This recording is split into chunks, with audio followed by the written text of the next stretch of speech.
Assalamualaikum warahmatullahi wabarakatuh.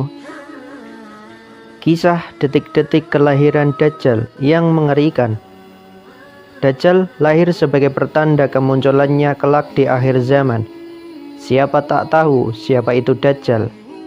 Dia adalah makhluk pembawa fitnah besar, baik terhadap keluarga maupun umat manusia di dunia. Rasulullah SAW menjelaskan bahwa tak ada fitnah dan musibah yang lebih besar sejak masa Nabi Adam alaihissalam hingga kiamat, melainkan Dajjallah sumbernya. Detik-detik kelahiran makhluk laknat yang sungguh mengerikan yaitu Dajjal. Setelah sang ibu melahirkan Dajjal, maka keadaan langsung berubah seketika.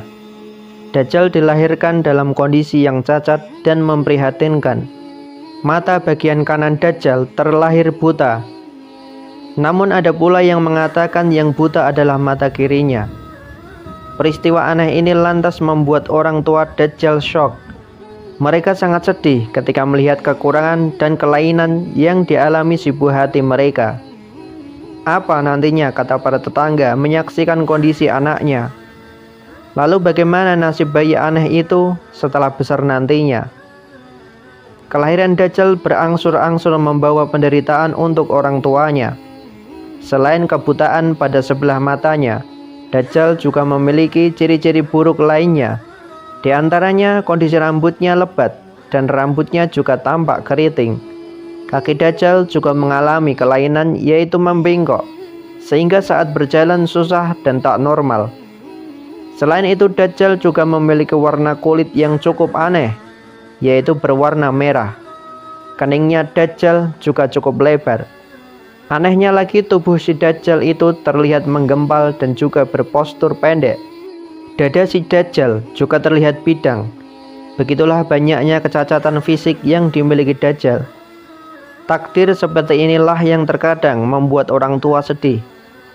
Di hari-hari masa kecil, Dajjal melakukan tingkah yang cukup aneh. Kebiasaan yang dilakukan Dajjal diantaranya suka tidur dengan rentang waktu yang sangat lama. Entah di waktu malam atau siang, Dajjal selalu tertidur layaknya mayat hidup. Anehnya lagi, Dajjal tidak mau meminum air susu ibunya. Hal inilah yang menyebabkan payudara ibu Dajjal membengkak besar dan mendatangkan penyakit. Kebiasaan Dajjal yang aneh itu lambat laun mendatangkan malapetaka untuk ibunya. Tak lama berselang 2 bulanan, ibu Dajjal akhirnya mengembuskan nafas terakhir dan meninggal dunia.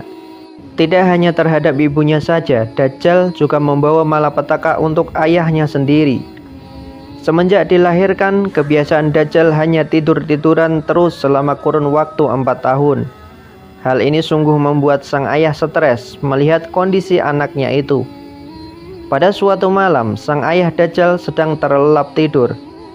Tiba-tiba muncullah peristiwa gaib pada tubuh si Dajjal. Dajjal yang selama ini hanya tidur, tiba-tiba terbangun dan merangkak layaknya seperti bayi normal. Dajjal kecil berjalan merangkak menuju ke tempat patung berhala, sesembahan ayahnya.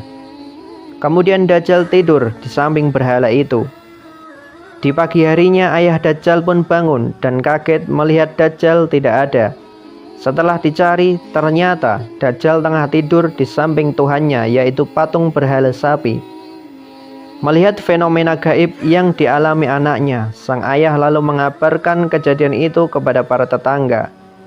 Orang-orang yang mendengar kabar itu kemudian rame-rame datang untuk melihat peristiwa itu. Hal ini memang dipandang sungguh ajaib. Pasalnya, belum pernah sama sekali Dajjal berjalan merangkak sendiri. Karena selama ini dia hanya tidur-tiduran saja setiap harinya. Kabar kesaktian Dajjal itu akhirnya sampai di telinga hakim kerajaan. Di hati hakim muncul keinginan untuk memiliki anak ajaib itu. Kemudian si hakim membuat jebakan untuk merampas anak itu dari ayahnya.